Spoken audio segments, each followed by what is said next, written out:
उनको वसूली नहीं मिल रहा है तो वो फौरन बोल रहा है अतिक्रमण करो। क्या वसूली मिल जाएगा तो 1 महीना लेट कर दोगे? 1 साल होने गया है, अगर एक भी काम मुझे गिना दे अध्यक्ष महोदय, कहीं पर पूरे नगर परिषद में किया हो, एक बल्ब लगाने का काम नहीं किया। काम तो दूर का बात है। एक और हमारे लिए लोकतंत्र की हत्या हुआ था उस दिन 20 दिसंबर 2022 को। आज अगर स्ट्रीट लाइट की मैं बात करूं तो नगर परिषद पूरे अंधेरे में रह रहे हैं। आप किसी भी गरीब के साथ अत्याचार अगर नगर परिषद अध्यक्ष महोदय ने अगर करना का कोशिश करेगा, नगर परिषद के सारे अवाम, सारे हमारे नौजवान साथी उनको कतई बर्दाश्त नहीं करेंगे। अगर हमारी मांग पूरी नहीं होती है तो हम लोग जेल भरो आंदोलन तक उतरेंगे। मासूम जनता के साथ जो वादा किया था, क्या वादा पूरा किया है?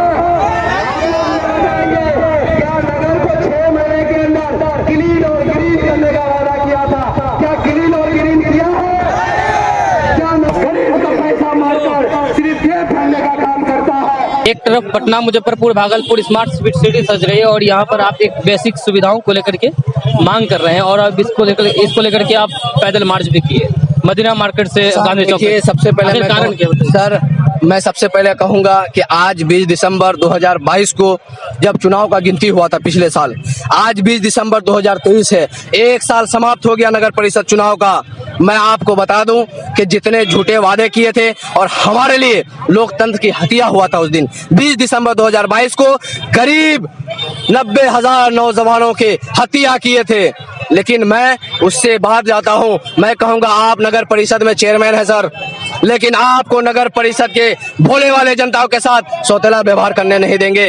आप अगर होल्डिंग टैक्स की बात करें, जो ने उसने वादा किया था गिरावट करने का, लेकिन एक भी दरभंगा जैसे नगर निगम से भी ज्यादा होल्डिंग टैक्स मेरे यहाँ लिया जाता है। आज मैं अतिक्रमण की बात कहूँ, क्या गरीब के साथ वसूली करने, अगर वो पैसा माल 1-2 लाख रुपया दे दे तो अतिक्रमण रुक जाए, जब माल देना बंद कर दे तो अतिक्रमण करना चालू कर दे। मैं कहना चाहूंगा अगर अतिक्रमण करना अगर चाह रहे हैं तो उसे जगह मुहैया कराए, उसे दुकान के लिए जगह दिया जाए, उसके बाद आप अतिक्रमण कीजिए। मैं मना नहीं कर रहा हूँ। आज अगर स्ट्रीट लाइट की मैं बात करूं तो नगर परिषद पूरे अंधेरे में रह रहे हैं। आप ये शहर की बात कर रहे हैं तो यहाँ लाइट आपको दिख रहा है, आप जाके देख लीजिए वार्ड नंबर 31 से लेकर 34 तक आपको कहीं स्ट्रीट लाइट नहीं नजर आएगा। आप वहां कर पुल के जाके देख लिए, 7 साल से पुल नहीं बना है मजिया का। आप वार्ड नंबर 33 में जाके देखिए, जुलजुली का रोड नहीं बन पा रहा है। आप वार्ड नंबर 32 जाके देखिए, वहां का रोड नहीं बन पा रहा है। आप वार्ड नंबर 20 जाके देखिए, वहां का रोड नहीं बन पा रहा है सर। रमजान नदी और रमजान नदी को आप देखेंगे गौर से तो किसी सर, रमजान नदी का सौंदर्यकरण जो कहा था, धोबी घाट का सौंदर्यकरण कहा था, मैंने यहाँ दिया भी हूँ, लेकिन उसने 6 महीने के अंदर सौंदर्यकरण का वादा किया था, वादा पूरा नहीं किया। आप उसके मैनिफेस्टो में 26 ऐसे मुद्दे थे जिसने वो कहा गया था कि कुछ मुद्दा ऐसा है जो मैं 6 महीना के अंदर कंप्लीट करूंगा और बाकी जो मुद्दा है मेरा वो 1 साल के अंदर समाप्त करूंगा। मैं 1 साल तक इंतजार किया कि अब कर रहा है, लेकिन नगर परिषद के भोले वाले जनताओं के साथ उसको गलत व्यवहार किया है, वो भोले वाले मासूमियत के साथ वो खेला है। आज अगर मैं रमजान पुल को जाके देखूं तो जाके देख लीजिए, वो नाला, उसको नाला कहा जाएगा, उस नाला से भी बेहतर कर दिया। आज धोबी घाट के जाके देखिए, उसके सौंदर्यकरण होनी चाहिए, लेकिन उस पर कोई नजर नहीं आ रहा है। आप जाके देखेंगे, आप किसी भी गरीब के साथ अत्याचार अगर नगर परिषद अध्यक्ष महोदय ने अगर करना का कोशिश करेगा, नगर परिषद के सारे अवाम, सारे हमारे नौजवान साथी उनको कतई बर्दाश्त नहीं करेंगे। अगर हमारी मांग पूरी नहीं होती है तो हम लोग जेल भरो आंदोलन तक उतरेंगे। जो मैनिफेस्टो के बारे में जो बात की है, कितना मांग था उसमें? मैनिफेस्टो में मैं आपको मोबाइल देता हूँ, वो आपके मोबाइल स्क्रीन पर चल रहा होगा, आप देख लीजिएगा कितना क्या क्या मांग है। 26 ऐसे मुद्दे थे जिसने वो कहा था नगर परिषद को कि मैं 6 महीने के अंदर इन सारे मुद्दों को पूरा करने का काम करूंगा। मैं 1 साल होने गया है, अगर एक भी काम मुझे गिना दे अध्यक्ष महोदय, कहीं पर पूरे नगर परिषद में किया हो, एक बल्ब लगाने का काम नहीं किया। काम तो दूर का बात है। एक अगर स्ट्रीट लाइट का मैं 6 महीना से मैं बोल रहा हूँ अपने वार्ड में, वार्ड कमिश्नर क्या करेगा? आप अगर फंड अगर वार्ड कमिश्नर देंगे नहीं, आप अगर वार्ड कमिश्नर को बजट देंगे नहीं तो वार्ड कमिश्नर लाएगा कहां से? अध्यक्ष महोदय जी, मैं कहना चाहूंगा आप नगर परिषद के सारे भोले वाले जनताओं के साथ अगर सौतेला व्यवहार करने का कोशिश करेंगे तो मैं कतई बर्दाश्त नहीं करूंगा। नगर परिषद के अवाम बर्दाश्त नहीं करेंगे। आज ये मंडी, सब्जी मंडी की बात हो रही है, सारे भाई मेरे चचा लोग आए हुए हैं यहाँ। सब्जी मंडी के बाद मैं कहूँ, आप उन्हें सब्जी मंडी में अतिक्रमण लगा रहे हैं। कहीं डीएम आश्वासन दे रहा है कि आपको टाइम दिया जा रहा है, एसडीएम आश्वासन दे रहा है कि टाइम दिया जा रहा है, लेकिन नगर परिषद के द्वारा उनको वसूली नहीं मिल रहा है तो वो फौरन बोल रहा है अतिक्रमण करो। क्या वसूली मिल जाएगा तो 1 महीना लेट कर दोगे। मैं ये कतई बर्दाश्त नहीं करूंगा। आपको अतिक्रमण करना है आप कीजिए, मैं आपके साथ हूँ, लेकिन सबसे पहले उनका दुकान जहाँ लगा हुआ है उसको सही जगह में, उसके जितना दुकान उनका हिस्सा में आता है उतना माफ करके आप दुकान लगाने दीजिए, फिर आप अतिक्रमण कीजिए।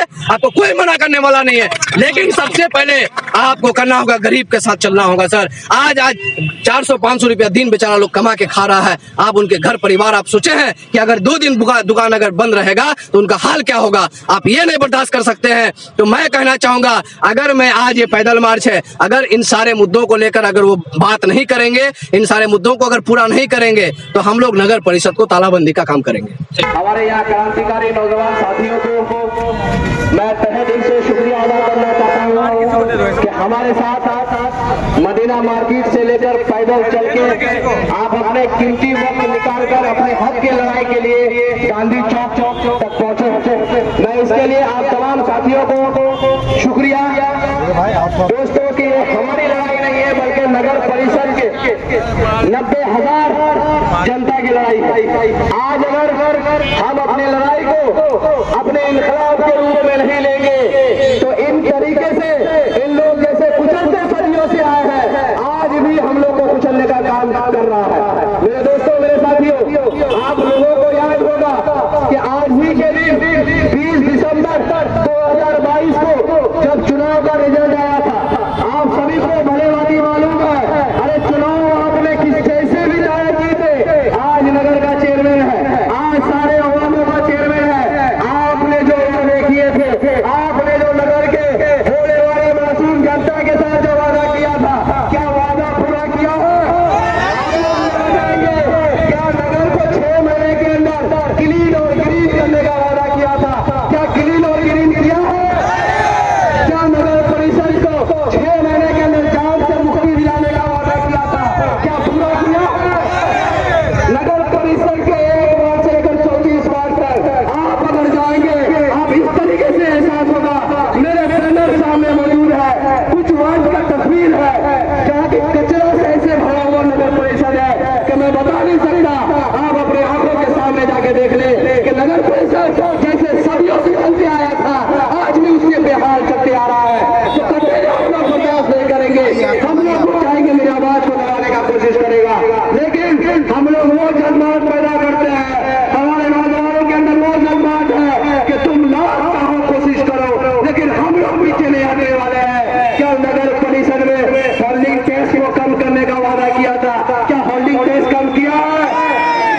नगर परिषद को साफ सुथरा में नंबर 1 बनाने का वादा किया था, क्या पूरा हुआ है?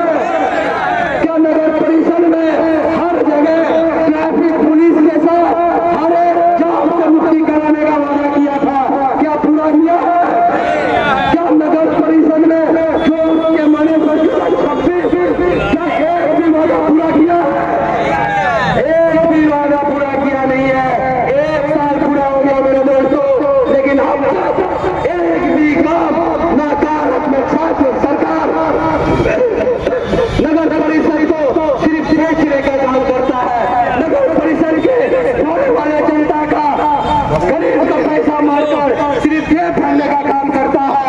कि इसी दिन एक गरीब का बेटा का समझ लीजिए कि हत्या हुआ था हमारे नगर परिषद के चुनाव के द्वारा, और जैसे भी हाल में जीते हमारे अभी चेयरमैन है, हमारे अध्यक्ष हैं, मैं मानता हूँ, लेकिन जिसने वादा किया था, जो नगर परिषद के 6 महीने के अंदर जो वादा किया था पूरी नगर परिषद में, मैं दिखा दूं सर आप लोग को कि उसने मैनिफेस्टो जो जारी किया था उसमें 26 ऐसे काम थे, लेकिन मैं कहना चाहूंगा कि एक भी कोई ऐसे काम हो जो मुझे गिना दे हो, जो नगर परिषद के हित के लिए किया है, जो नगर परिषद के अवामों के लिए हित के किया है, एक भी काम कहीं नजर नहीं आया है। मैं कुछ वार्ड का तस्वीर बैनर पे दिया हूं सर, आप उस पर गौर कीजिएगा कि हमारे नगर परिषद में रहकर मुझे होल्डिंग टैक्स से परेशान किया जा रहा है, मैं रोड और नाले से परेशान हूँ, मैं कचरा से परेशान हूँ, मैं साफ सफाई नहीं हो रहा मेरे नगर परिषद में। मुझे आज इससे 20 साल पहले मुझे इस लड़ाई को लड़ना था, लेकिन आज मैं इस लड़ाई की लड़ रहा हूँ कि मुझे शर्मिंदा से ये बात कहना पड़ रहा है कि हमारे नगर परिषद में आप दरभंगा जैसा नगर निगम से भी ज्यादा होल्डिंग टैक्स हमारे किशनगंज में लिया जाता है सर। इस पे जो घटौती का बात जो कहा गया, सिर्फ जेब भरने का काम ना करे, नगर परिषद के हित के लिए काम करे। आज 1 साल पूरा हो गया, लेकिन नगर परिषद में आप कोने कोने से चौमुखी विकास का काम बोले थे, लेकिन एक भी काम अगर गिना दे तब मैं कहूंगा कि नगर परिषद का आप चेयरमैन कहलाएंगे। आज चेयरमैन है, आप सभी ने मानते हैं, पब्लिक ने आपको अगर चुन के बोला है तो आप पब्लिक के हित के लिए काम करना होगा। नगर परिषद में हम लोग रहते हैं, लेकिन कोई सुविधा हम लोग को पहले भी नहीं मिला। लेकिन इस बार जो चुनाव हुआ था उसमें बहुत सारे वादे किए गए थे कि नगर को क्लीन और ग्रीन किया जाएगा। किसी किस्म का कोई काम नहीं किया गया है। नगर के यानी जितने भी क्षेत्र नगर में आते हैं उन तमाम क्षेत्रों को हम लोग इलेक्शन के दौरान जिस तरीके से देखे थे उससे बदतर तरीके में हम लोग देख रहे हैं। सबसे बड़ा मुद्दा हम लोग का ये है कि वार्ड नंबर 34, 33 में आप आकर देखिए, रोड की स्थिति को आप देखिएगा तो आप खुद कहने पर मजबूर हो जाएंगे कि हम देहात में रहते हैं कि शहर में रहते हैं। हम हर चीज नगर के हिसाब से अदा करते हैं, होल्डिंग टैक्स हो या जिस तरह जमीन, यानी हर चीज हम होल्डिंग टैक्स को नगर की तरफ से अदा करते हैं, लेकिन कोई सुविधा हम लोग को नहीं मिलता है। इससे हम बहुत दुखी हैं। और अभी जो चेयरमैन बने हुए हैं उससे हमारी यह अपील है कि आपने जितने भी वादे किए थे उन वादों में आप फेल हो रहे हैं। नगर के लिए आप खड़े होइए, आवाम के लिए खड़े होइए। हमारे साथ आज से पहले 1 साल पहले जो हादसा हुआ था उसको हम लोग आज आवाम के सामने रखेंगे कि जिस वादे को लेकर के लोग आपसे वोट मांगे थे और नगर के सीट पर बैठ गए हैं, वो क्या आपके साथ उन वादों को पूरा कर रहे हैं कि नहीं? आप हमसे पूछिए, आपका हक है। हम लोग जब वोट दे देते हैं इन लोगों को, वोट देने के बाद हमारे यहाँ के लोग बहुत भोले भाले हैं। ये लोग अपने MP, MLA, चेयरमैन को किसी मैयत में देख लेते खुश हो जाते हैं और किसी शादी ब्याह में आ जाते हैं खुश हो जाते हैं। यानी असल मुद्दे को हटाने के लिए ये लोग इन चीजों में चढ़ बढ़ कर हिस्सा लेते हैं। लेकिन हमारे लोगों को सोचना होगा कि हम किस लिए इनको वोट देते हैं, हमारे बच्चों का भविष्य कैसे होना चाहिए, नगर में हम किस तरीके से जिए, हमारा जो असल मकसद तालीम है उसमें किस तरीके से हम आगे बढ़े।